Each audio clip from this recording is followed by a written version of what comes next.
그래서 이 사람은 이 인공지능 AI에서 가장 좋은 활용 사례에서는 이제 이런 헬스케어, 의료 쪽에서 나올 거라고 보고 있어요. 그리고 직접 투자도 하고 있습니다. 굉장히 많이. 그래서 템퍼스의 미래는 밝고 그 데이터, 독점적인 해저성 있는 그 데이터는 생각하는 것보다 가치가 굉장히 좀 높다고 저는 생각을 하고 있습니다. 안녕하세요. 이번 주 템퍼스 주간 뉴스와 소식들 알아보도록 하겠습니다. 우선 템퍼스의 직접적인 인터뷰는 아니지만 그 관련된 인터뷰 내용과 글로벌 제약사 머크와 함께 전략적 협업 확대 소식과 템퍼스 AI 모건 스탠리 컨퍼런스에서 어떤 내용이 있었는지, 그리고 이번 주에는 이게 가장 중요한데 유전정보 프라이버시법을 위반해서 소송 걸린 건이 하나 있습니다. 이것 좀 자세하게 봐보도록 하겠습니다. 우선 지금 촬영하고 있는 게 금요일 장, 아직 마감 전인데 오늘 장은 빅스 9.78% 상승해 있고 유가 지금 91불을 뚫었습니다. 12.38%. 굉장히 큰 폭의 상승을 했죠. 이거 좀 걱정되긴 하는데 뭐 빨리 재무부에서 뭐 이거 유가 안정을 위해서 무슨 발표한다고 하는데 좀 빨리 좀 됐으면 하는 바람이 있네요. 오늘 중요했던 경제지표인 실업자 관련된 거에서 지표가 너무 안 좋게 나온 것도 있는데 지금 시장의 눈은 다 유가에 들어가 있어요. 그것도 충격적이긴 한데 유가까지 이래가지고 지금 또 까마득하게 잊고 있었던 스태그플레이션에 대한 얘기가 모락모락 나오면서 시장의 공포감을 좀 형성하고 있습니다. 지금 공탐 지수도 28 공포에 와 있습니다. 우선 3대 지수는 거의 1%씩 빠져 있고요. 지금 템퍼스에게 중요한 러셀 2000은 마이너스 2.17%가 하락 중입니다. 그런 와중에 템퍼스가 어쩐 일인지 빨간불이 들어와 있어서 좀 놀라운, 맨날 빠지다 보니까 이제 이렇게 돼 있으면 좀 놀라워요. 이런 장에. 그래서 차트를 보자면은 12월부터 그냥 쭉 내려왔습니다. 그래가지고 어느덧 좀 저점 하단에 거의 끝이지 않나 싶을 때까지 내려왔어요.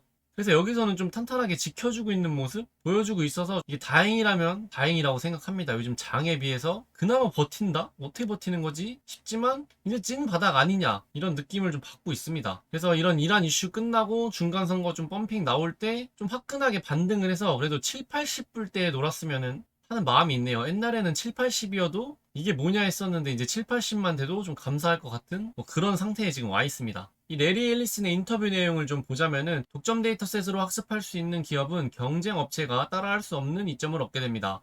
다른 누구도 갖지 못한 데이터를 보유하면 시장을 장악할 수 있습니다. 이런 독점적인 해자성 있는 데이터를 갖고 있는 기업을 좀 찍어서 말을 했습니다. 어느 기업을 특정한 건 아닌데 이런 해자를 갖고 있는 곳은 시장을 장악할 수 있다라고 인터뷰하는 내용이 있어서 가져왔고, 여기서 말하는 건 이제 챗GPT나 제미니, 그록, 뭐 이제 클루드 뭐 이런 LLM 모델, 그런 모델들은 이제 대부분 동일한 공개 인터넷 데이터를 기반으로 학습되는 거고 모두가 같은 정보로 학습하면 모델은 필연적으로 이제 수렴하게 된다고 합니다.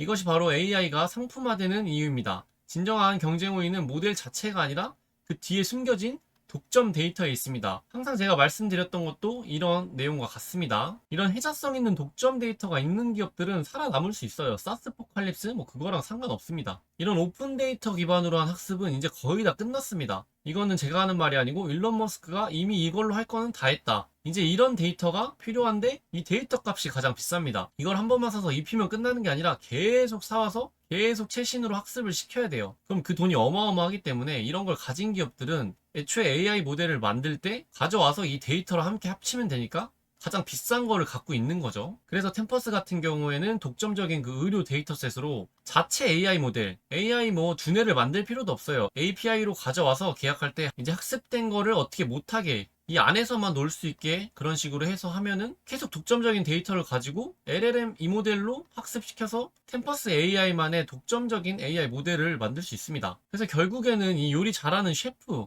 그 셰프가 문제가 아니라 이런 원물인 좋은 재료들이 있어야 결국에 좋은 음식이 나온 그런 것과 좀 비슷하다 보면 될 것 같습니다. 그리고 이제 스탠리 드러켄밀러, 굉장히 투자 잘하기로 유명한 사람이죠. 이 사람이 했던 인터뷰에서도 인공지능의 가장 좋은 활용 사례는 아마도 신약 개발, 진단, 그리고 모든 것을 모니터링하는 생명공학 분야일 것입니다. 이 사람이 지금 나테라를 좀 많이 투자하고 있거든요. 이 사람은 투자를 진짜 잘하는 사람이에요. 업계에서 엄청나게 유명하고 뭐 아마 미국 투자하시는 분들은 뭐 아실 거예요. 제가 따로 말 안 해도. 그래서 13F가 뜰 때도 이 사람이 뭘 투자했고 뭘 팔았는지에 대해서 워렌 버핏과 같이 항상 인기 있게 찾아보는 그런 13F라고 보시면 될 것 같습니다. 그래서 이 사람은 이 인공지능 AI에서 가장 좋은 활용 사례에서는 이제 이런 헬스케어, 의료 쪽에서 나올 거라고 보고 있어요. 그리고 직접 투자도 하고 있습니다. 굉장히 많이. 그래서 템퍼스의 미래는 밝고 그 데이터, 독점적인 해저성 있는 그 데이터는 생각하는 것보다 가치가 굉장히 좀 없다고 저는 생각을 하고 있습니다. 이제 다음 소식은 머크와 전략적 협력에 관련된 뉴스입니다. 새롭게 하는 협업은 아니고요. 이제 그 협업이 확대된 내용입니다. 기존 관계를 대폭 확장한 단연간의 전략적 협업 계약입니다. 주요 목적으로는 AI를 활용해 정밀 의료 바이오마커의 발견과 개발을 가속화하고 머크의 항암제 파이프라인을 지원하는 것이라고 합니다. 핵심 협력 내용으로는 데이터 활용인데, 머크는 템퍼스가 보유한 방대한 비식별 멀티모달 데이터를 사용하게 되는데, 이 데이터는 유전체 정보와 실제 임상 기록이 결합된 고부가 가치 자산입니다. 템퍼스의 데이터 분석 플랫폼인 렌지와 스페이스 환경이 제공됩니다. 여기에는 복잡한 분석을 가능케 하는 대규모 GPU 인프라도 포함되어 있습니다. 기대 효과 및 목표를 보면은 신규 바이오마커 발견인데 AI 머신러닝 역량을 투입해 암 치료의 핵심 지표인 새로운 바이오마커를 찾는 거고요. 암세포가 치료제 내성을 갖게 되는 원인을 파악하여 이를 극복할 방법을 연구하고요. 초기 파이프라인에 있는 신약들을 어떤 환자군에게 어떤 조합으로 투여하는 것이 가장 효과적일지 결정하는 데 데이터를 활용하게 됩니다. 전략적 의미를 보자면은 템퍼스 측면에서는 머크와 같은 빅파마의 대형 계약은 템퍼스의 데이터 비즈니스 모델에 대한 강력한 시장 검증으로 해석할 수 있고,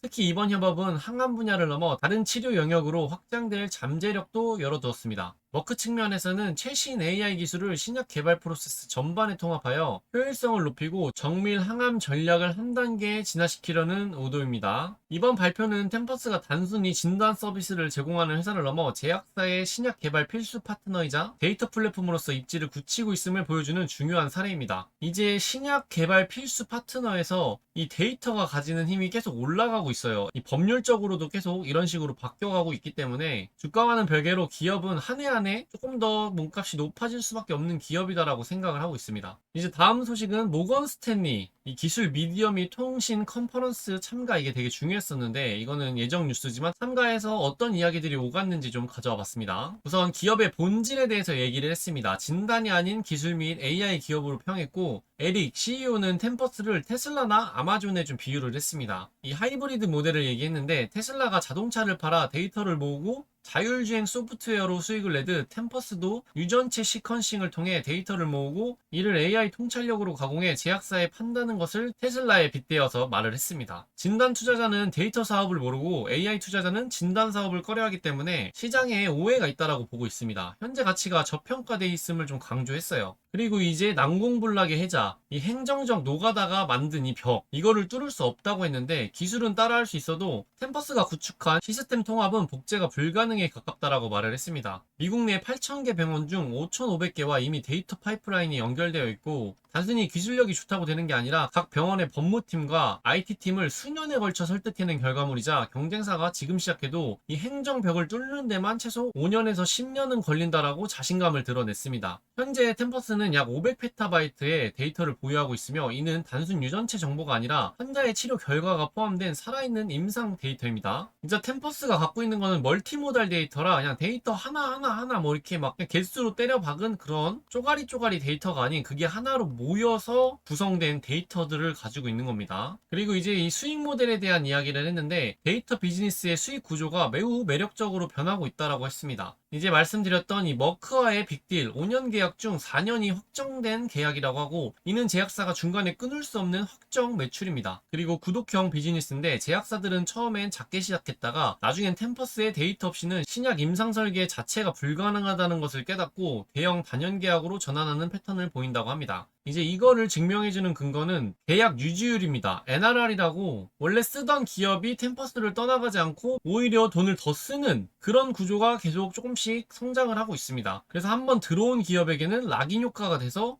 그 기업이 쓰다 보니 좋으니까 돈을 더 쓰고 하는 그런 선순환 구조가 형성된 기업입니다. 그만큼 회자성도 있고 써보니 좋다는 거죠. 그리고 압도적인 마진입니다. 데이터 생성 부문 마진은 65%인 반면 데이터 AI 라이선싱 부문은 마진이 75%에 달한다고 합니다. 매출 비중이 이쪽으로 쏠릴수록 영업이익은 폭발적으로 늘어난다고 합니다. 이제 지렛대 효과죠. 영업 플라이힐이 발동돼서 이제 이런 게 늘어날수록 들어가는 돈은 똑같은데 이익으로 벌어들일 수 있는 돈이 기하급수적으로 좀 퀀텀 점프해서 올라가는 거를 좀 이런 식으로 말을 했습니다. 거기에 마진이 75%면은 진짜 거의 다 남는다는 소리죠. 그리고 이제 좀 실적 발표 때 문제가 됐었던 보수적으로 잡은 이 25% 성장에 대한 이야기도 했는데요. CEO가 직접 언급한 성장 시나리오가 가장 중요한 투자 포인트였습니다. 공식적으로는 향후 3년 연평균 25% 성장을 제시했는데 이것 때문에 굉장히 좀 시장에 문매를 맞았거든요. 원래도 계속 말을 했지만 그게 좀 올려줄 줄 알았던 기대감이 있었는데 확정을 해서 실망감에 좀 많이들 나간 분들도 꽤나 많습니다. 그런데 이제 CEO가 여기서 상황이 잘 풀린다면 특히 데이터와 AI 쪽에서 이 수치를 상당히 상회할 것이라고 좀 공언을 했습니다. 이제 여기서 CEO가 이제 시장의 그런 오해를 살짝 달래주고 불식시키려는 그런 스탠스라고 생각을 했습니다. 당연히 이거 25% 얘네 보수적으로 잡는 데라 보수적인 거 아는데 여기서는 조금 올려줬으면 하는 당연히 그럴 줄 알았거든요. 근데 이걸 좀 확정해가지고 저도 좀 실망을 했던 부분인데 결국에는 여기서 어느 정도 립 서비스가 살짝 나왔습니다. 그래서 16억 달러, 2.1조 원이라는 베이스에서 5년 동안 30%씩 복리로 성장한다면 그 숫자가 어떻게 될지 직접 계산해 보라며 강한 자신감을 내비쳤고 26년 가이던스인 16억 달러를 기점으로 폭발적 성장의 초입에 와 있다는 뜻을 내비쳤습니다. 그래서 제가 계속 말씀드렸던 시계열이 좀 길어질 것 같다. 27년, 28년이 진짜 훨씬 기대되는 전성기지 않을까 싶어요, 템퍼스에. 그리고 미래의 비전까지 제시해줬습니다.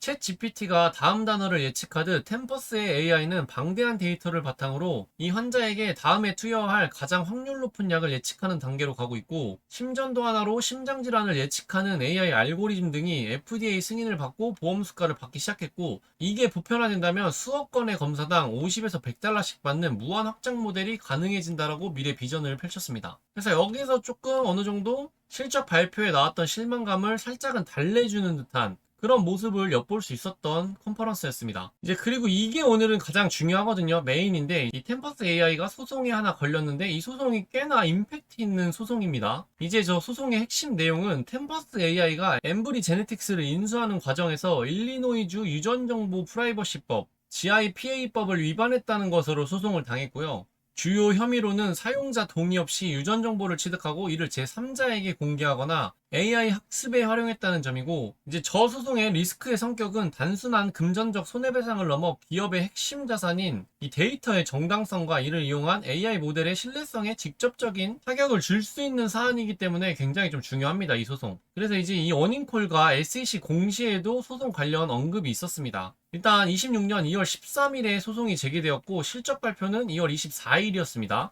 그래서 경영진이 당연히 이를 인지했을 시점이고요. 어닝콜 Q&A에서는 경영진이 소송에 대한 직접적이고 구체적인 언급은 피했습니다. 통상적으로 진행 중인 소송에 대해서는 법적 절차에 성실히 임하겠다는 원론적인 답변만 내놓거나 아예 질의응답에서 관련 질문을 필터링하는 경향이 있습니다. 하지만 경영진은 데이터 자산의 정당한 확보와 익명화 기술의 우수성을 유독 강조했고 이는 이번 소송의 핵심 쟁점, 데이터 무단 활용 및 재식별 가능성에 대한 간접적인 방어 논리로 좀 저는 봤습니다. 그리고 이제 10K 보고서에도 위험 요소 쪽에 업데이트되어 있는 것을 볼 수 있었습니다. 26년 2월 말 공시된 연간 보고서 10K에는 유전정보법 GIPA와 관련된 리스크 문구가 이전보다 훨씬 구체적이고 강화되었습니다. 내용은 인수합병 과정에서 취득한 데이터의 개인정보 보호 규정 준수 여부에 따라 거액의 법적 배상금이 발생할 수 있으며 이는 당사의 재무 상태와 데이터 활용 능력에 중대한 악영향을 미칠 수 있음이라는 이런 경고가 삽입되어 있습니다.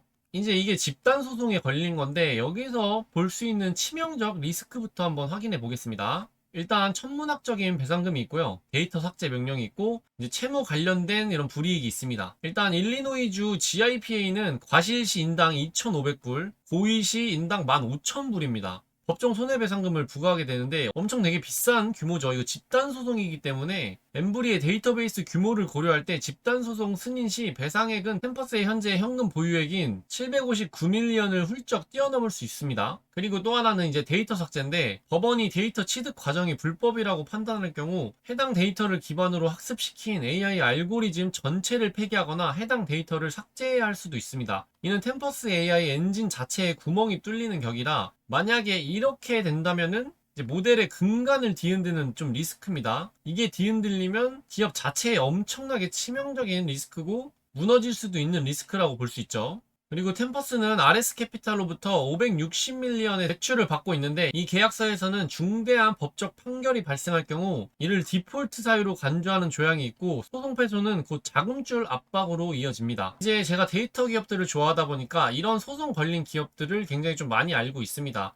제타에도 이미 걸려 있고요. 이런 데이터를 다루는 기업들에게는 의례적으로 많이들 따라오는 소송이라고 볼 수 있어요. 이제 이 데이터 삭제가 가장 크고, 이거 되면 거의 템퍼스가 심하게 말하면 망했다라고 볼 수도 있는데, 이 데이터 삭제까지 가는 일은 거의 없습니다. 희대의 엄청난 기만과 사기로 해서 뭔가 데이터에 대한 그런 거 아닌 이상은 이 데이터 삭제까지 가는 경우는 거의 없어요. 이게 가장 심한 건데 확률은 매우 낮습니다. 이제 미국 정부 차원에서도 이렇게 되면은 이런 기업들 AI로 막 성장하고 스타트업 같은 경우를 다 죽일 수가 있고, 회사가 망하는 거는 사실 미국 같아도 좋지 않기 때문에 이런 것들은 좀 지양하는 판결이에요. 애초에 분위기 자체가 이런 쪽으로 가는 분위기가 아닙니다. 그래서 이제 이런 소송에 가장 많이 나오는 거는 합의에 의한 배상금입니다. 그래서 과실시 인당 2,500달러나 고의시 인당 15,000달러는 진짜 최대 이렇게 적혀 있긴 하지만, 여기서 또 적당한 선을 찾아서 한 번에 주고 끝내는 그런 식의 트렌드긴 합니다. 그리고 이제 기각 또는 이제 소송 들어가기 전에 합의하고 끝내는 것이 있는데, 합의하고 끝날 확률이 가장 높은 거의 9할, 8할을 차지하고 있습니다.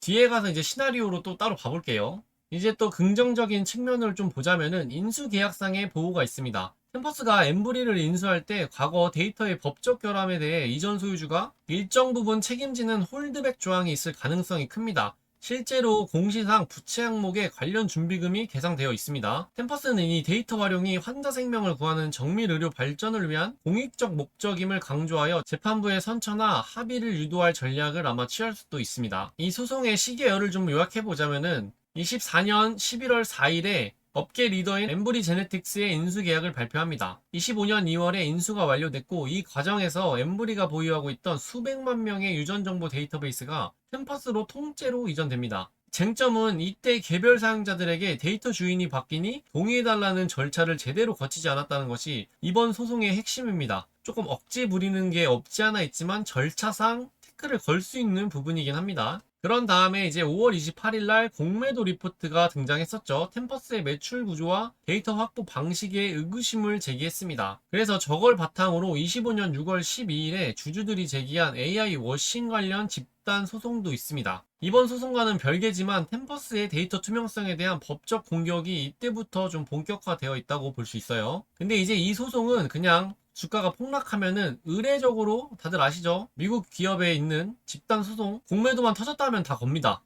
그래서 법원도 이런 것 때문에 머리가 아프다고 해요. 그래서 요즘에는 이런 것도 들어주지 않는 추세라고 합니다. 법원에서. 니네 공매도 리포트만 가지고 소송하는 거 안 돼. 니들이 여기에 제기된 리포트의 그런 것들을 다 서류나 검증해서 그 검증된 거, 그런 거를 너네가 따로 해서 같이 내. 그래서 그걸 다시 쟁점을 다루고 검증해서 그런 식으로 소송이 돼야지만 받아줄게. 좀 이런 식으로 분위기가 바뀌고 있다고 합니다. 이게 미국 주식은 폭락만 하면은 돈 벌려고 이제 로펌에서 이제 기업에서 주주들을 기만해서 속였다. 그래서 주가 폭락에 그 피해를 보상을 받을 수 있다 하실 분 저희한테 위임해 주세요. 이래서 집단 소송을 걸 수 있게 막 합니다. 이렇게 전문적으로 하는 로펌은 그 중에 하나만 얻어 걸려도 돈을 버는 시스템이기 때문에 그냥 이렇게 대폭락이 나오고 공매도에 의한 폭락이 나온 것들에 대한 의례적으로 그냥 다 걸리는 소송 같은 게 하나 걸려 있습니다.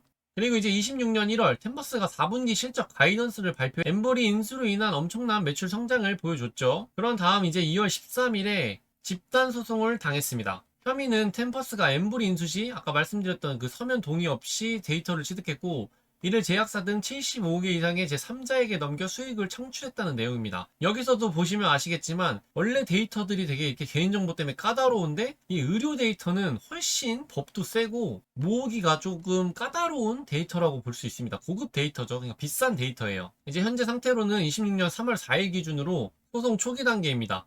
템퍼스는 최근 2월 24일 실적 발표에서 법적 절차에 성실히 임하겠다는 입장을 보였으나 아직 법원에 공식적인 답변서나 기각 신청을 제출하지 않은 상태로 확인했습니다. 기준일은 3월 3일에서 3월 4일입니다. 템퍼스는 10K 보고서에 해당 리스크를 명시하고 인수대금 일부를 법적 분쟁 대비용, 홀드백으로 묶어두는 등의 방어 태세에 들어갔습니다. 이제 앞으로 어떻게 될지를 좀 보자면은 26년 가을까지는 지루한 법적 공방이 이뤄집니다. 기각 신청서를 내고 그거에 대한 반박 서류를 또 내고 그렇습니다. 불확실성이 지속되고 주가는 횡보하거나 박스권에 갇힐 수 있습니다. 26년 말에는 기습적 합의 발표가 될 수 있어요. 일시적 하락 후 반등이 일반적이고 불확실성 해소로 시장은 오히려 안도해서 상승할 수 있습니다. 그래서 이런 합의가 이루어진다면은 데이터 수집 절차에 대한 개편이 들어갈 수 있고 비용은 늘어나지만 비즈니스 모델의 정당성을 오히려 이 소송으로 확보할 수가 있습니다. 그나마 다행인 점은 최근 이 법안이 개정되어 수집할 때마다가 아닌 인당 한 번으로 배상금을 제한하는 추세고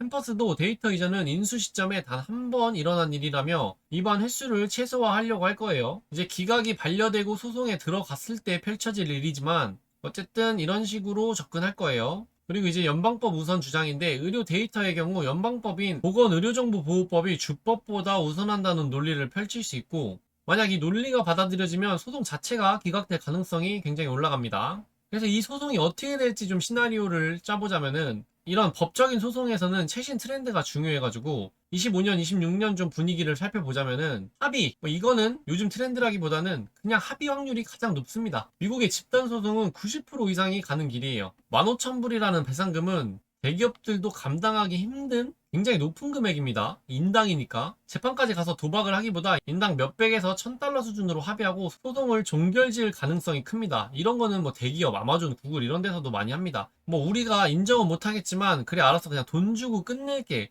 좀 이런 게 많습니다. 이런 문화가 많아요. 왜냐면 이 소송 리스크를 딸고 계속 가는 것보다 그냥 돈 주고 치워버리는 게 좋다는 입장이기 때문이에요. 그게 설령 아닐지라도. 결과적으로는 수천억 원대의 합의금을 지불하겠지만 회사가 망할 정도의 타격은 피하며 불확실성 해소로 주가가 오히려 반등할 수 있습니다. 데이터 이제 문제 없네 이런 식으로 가겠죠. 이 데이터 마진이나 이 데이터 관련된 거를 굉장히 시장에서도 중요하게 생각하고 주가도 바로바로 반응해요. 이런 데이터 문제에서는. 이제 다음 시나리오는 HIPAA 예외 조항으로 인한 기각 확률은 20% 정도로 좀 낮습니다. 템퍼스가 가장 바라고 모든 기업들이 이제 기각을 바라면서 여기에 많이 공을 들입니다. 일리노이법은 의료기관이 연방의료정보법에 따라 관리하는 정보는 예외로 두는데 템퍼스가 우리는 의료법을 철저히 지키는 의료 플랫폼이지 단순 데이터 장사가 아니다라고 입증에 성공하면 소송 자체가 취소 이제 기각되는 거죠. 그래서 템퍼스의 완벽한 승리고 데이터 비즈니스의 법적 정당성을 오히려 공인받는 계기가 될 수 있습니다. 근데 확률은 좀 낮아요. 그리고 이제 최악의 시나리오 패소 및 데이터 폐기 명령인데 이럴 확률은 10%보다 낮다고 생각합니다. 최악의 시나리오긴 합니다. 법원이 취득 과정에 고의적 위법을 인정하고 배상금과 함께 데이터 삭제 명령을 하는 경우인데 이런 경우는 거의 없어요. 이제 이것도 할 수 있는데 이것까지 내려지는 경우는 거의 없다고 보시는 게 좀 더 현실적입니다. 그래서 이제 저런 위법적인 데이터로 AI 모델을 학습시키면 그 AI 모델까지 파기하는 되게 좀 이렇게까지 잔인하게 회사를 망할 때까지 몰아붙이는 경우는 거의 없다. 이렇게 보시면 될 것 같습니다. 이제 이런 데이터 기업에서는 가장 많이 걸리는 소송들인데 그 소송들에서 항상 이 최악의 시나리오로 야 이렇게 되면 어쩌냐라는 우려감이 항상 붙어오지만 그냥 혹시 하는 뭐 그런 거예요. 그냥 되게 단어가 좀 폭력적이잖아요. 데이터로 학습시킨 AI 모델을 그것만 삭제하는 게 아니라 아예 폐기시킨다. 이게 되게 폭력적이다 보니까 좀 헤드라인에 걸렸을 때 좀 그렇죠. 그래서 만약에 저렇게 된다면은 결과로는 템퍼스의 AI 모델 성능이 저하되고 신뢰도 하락으로 제약사 파트너들이 당연히 이탈하겠죠. 모델의 제약이 현실화되는 시점이라고 볼 수 있습니다. 뭐 이럴 일은 없지만 이러면은 이제 시나리오가 다 깨져서 투자자들이 거의 떠나겠죠, 많이. 미래가 꺾인 거니까. 그래서 오늘 중요했던 건 이 소송 소식인데 이 소송이 되게 말도 많고 탈도 많고 템퍼스가 안 그래도 지금 신뢰를 잃고 좀 불확실성 뭐 공매도 리포터도 껴있고 이 시옷 비율도 21% 거의 22%에 가깝다 보니까 저런 신뢰감에 타격을 줄 수 있는 소식에 주가가 되게 출렁출렁 했었습니다. 그렇지만 이게 좀 자세히 파보면은 그렇게 막 진짜 나중에 엄청 큰일 날 정도의 그런 소송 법적 리스크는 아니고요. 저렇게 법에 명시된 대로 저 정도 금액을 인당 진짜 때려 맞추는 경우도 거의 없습니다. 이 회사가 어느 정도 감내할 수 있는 정도의 서로 간의 합의, 뭐 벌금 이런 식으로 나오고 그 전에 뭐 기각될 수도 있고 이제 소송 들어가기 전에 그냥 합의하고 적당한 금액에서 끝낼 확률이 훨씬 높습니다. 그렇기 때문에 조금 이슈는 됐지만 너무 걱정하지 않으셔도 될 소송 소식입니다. 데이터 기업들은 의뢰 하나씩 달고 있는 그런 소송이라고 보시면 될 것 같습니다. 오늘 소식은 여기까지고요. 요즘에 템퍼스가 뭐 바닥을 찍고 이제 꿈틀꿈틀 하고 있는데 시장이 너무 안 좋아요. 지금 뭐 소프트웨어 기업 모아놓은 ETF 자체도 고점 대비 막 30% 빠지고 대형주들도 뭐 20% 30%가 빠진 마당이어가지고 템퍼스 혼자 버틸 수가 있는 뭐 그런 장이 아닙니다. 일단 다 같이 끌어내려가는 장이고 거의 지금 최악이잖아요. 뭐 그럼에도 불구하고 시장이 이렇든 저렇든 주가 하락도 꽤나 진절머리 나게 내려오고 희망 고문하고 횡보 하락 횡보 하락 횡보하면서 우리를 좀 괴롭히고 있는데, 좀 이런 지정학적 이슈, 이런 전쟁 이슈가 어느 정도 빨리 가시고 뭔가 좋은 소식들로 중간 선거를 준비하면서 시장에 붐업이 되는 것들이 좀 나오면서 다 같이 좀 웃을 수 있는 날이 빨리 왔으면 좋겠네요. 힘드시겠지만 다들 좀 화이팅 했으면 좋겠습니다. 오늘 영상은 여기까지고요. 템퍼스 주시거나 영상이 마음에 드셨다면 좋아요와 구독, 댓글 부탁드리겠습니다. 감사합니다.